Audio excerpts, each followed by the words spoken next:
Shaoqi, How to be a Good Communist. Section. A party member's personal interests must be unconditionally subordinated to the interests of the party. Personal interests must be subordinated to the party's interests, the interests of the local party organization to those of the entire party, the interests of the part to those of the whole, and temporary to long-term interests. This is a Marxist-Leninist principle which must be followed by every communist. A communist must be clear about the correct relationship between personal and party interests. The Communist Party is the political party of the proletariat and has no interests of its own other than those of the emancipation of the proletariat. The final emancipation of the proletariat will also inevitably be the final emancipation of all mankind. Unless the proletariat emancipates all working people and all nations, unless it emancipates mankind as a whole, it cannot fully emancipate itself.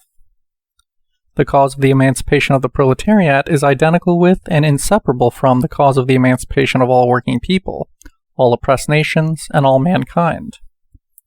Therefore, the interests of the Communist Party are the emancipation of the proletariat and all mankind, are communism and social progress.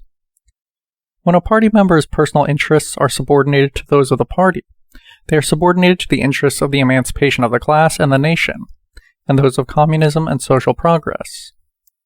Comrade Mao Zedong has said, quote, "At no time and in no circumstances should a communist place his personal interests first. He should subordinate to the interests of the nation and of the masses. Hence, selfishness, slacking, corruption, seeking the limelight are most contemptible, while selflessness, working with all one's energy, wholehearted devotion to public duty, and quiet hard work will command respect." End quote. The test of a party member's loyalty to the party, the revolution, the cause of communism, is whether or not he can subordinate his personal interests absolutely and unconditionally to the interests of the party, whatever the circumstances. At all times and all questions, a party member should give first consideration to the interests of the party as a whole, and put them in the foremost and place personal matters and interests second. The supremacy of the party's interests is the highest principle that must govern the thinking and actions of the members of our party. In accordance with this principle, every party member must completely identify his personal interests with those of the party, both in his thinking and in his actions. He must be able to yield to the interests of the party without any hesitations or reluctance, and sacrifice his personal interests, whatever of the two are at variance. Unhesitating readiness to sacrifice personal interests, and even one's life, for the party and for the proletariat, and for the emancipation of the nation and of all mankind. This is one expression of what we usually describe as party spirit, party sense, or sense of organization. It is the highest expression of communist morality, of the principled nature of the party of the proletariat, and of the purest proletariat party class consciousness. Members of our party should not have personal aims which are independent of the party interests. Their personal aims must harmonize with the party's interests. If the aim they set for themselves is to study Marxist-Leninist theory, to develop their ability and work, to establish revolutionary organizations, and to lead the masses in successful revolutionary struggles. If their aim is more to do more for the party, then this personal aim harmonizes with the interests of the party. The party needs many such members and cadres. Apart from this aim, party members should have no personal independent motives, such as attaining position or fame, or playing the individual hero. Otherwise, they will depart from the interests of the party, and may even become careerists within the party. If a party member thinks only of the communist interests and aims of the party, is really selfless, and has no personal aims and considerations divorced from those of the party, and he ceaselessly raises the level of his political consciousness through revolutionary practice and through the study of Marxism-Leninism, then the following ensues. First, he has a high communist morality. Taking a clear-cut, firm proletarian stand, he is able to show loyalty to and love for all comrades, all revolutionaries and working people, help them unreservedly, and act towards them as equals, and he will never allow himself to hurt a single one of them for his own interests. He is able to feel for others, place himself in their position, and be considerate of them. On the other hand, he is able to wage resolute struggle against the pernicious enemies of mankind, and persevere in the fight for the interests of the party, the proletariat, and the emancipation of the nation and all mankind. Quote, he is the first to worry and the last to enjoy himself. Whether in the party or among the people, he is the first to suffer hardship and the last to enjoy comfort. He compares himself with others not with respect to the material enjoyment, but to the amount of work done for the revolution, and the spirit of hard endurance in the struggle. In times of adversity, he steps forward boldly, and in times of difficulty, he does his duty to the full. He has such revolutionary firmness and integrity that, quote, neither riches nor honors can corrupt him, neither poverty nor lowly condition can make him swerve from principle, neither threats nor force can bend him. End quote. Second, he has the greatest revolutionary courage. Having no selfish motives, he has nothing to fear. Having done nothing to give himself a guilty conscience, he can lay bare and courageously correct his mistakes and shortcomings, which are like, quote, an eclipse of the sun or the moon. Because he has the courage of righteous conviction, he never fears the truth, courageously upholds it, spreads it, and fights for it. Even if it is temporarily to his disadvantage, and, if in holding up the truth, he suffers blows of all kinds, is censured by most other people, and so finds himself in temporary and honorable isolation, even to the point where he may give up his life, he will still breast the waves to uphold the truth, and will never drift with the tide. Third, he learns how to best grasp the theory of Marxism-Leninism. He is able to apply them in keenly observing problems, and in knowing and changing reality. Because he takes a clear-cut, firm proletarian stand, and is tempered in Marxism-Leninism, he is free from personal apprehensions and self-interest, so that there is no impediment to his observation of things, or distortion of his understanding of the truth. He seeks the truth from facts, and he tests all theories, and distinguishes what is true from what is false in revolutionary practice. Fourth, he is the most sincere, most candid, and happiest of men. Because he has no private axe to grind, nothing to conceal from the party, and nothing he cannot tell others, he has no problems of personal gain or loss, and no personal anxieties other than for the interests of the party and for the revolution.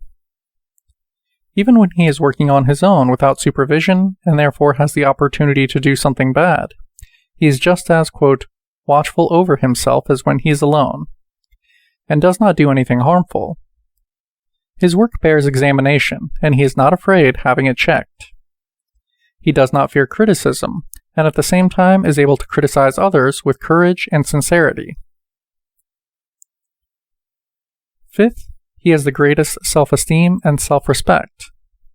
For the sake of the party and for the revolution, he can be most forbearing and tolerant towards comrades, and can suffer wrong in the general interest, even enduring misunderstanding and humiliation without bitterness, if the occasion so demands.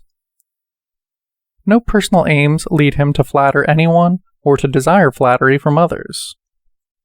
When it comes to personal matters, he knows how to conduct himself and has no need to humble himself in order to get help from others. He knows how to take good care of himself in the interests of the party and of the revolution, and how to strengthen both his grasp of theory and his practical effectiveness. But when it is necessary to swallow humiliations and bear a heavy load for some important purpose in the cause of the party and the revolution, he can take on the most difficult and vital tasks without the slightest reluctance, never passing the difficulties to others. A member of the Communist Party should possess the finest and highest human virtues and take a clear-cut and firm party and proletarian stand, that is, possess party spirit and class spirit.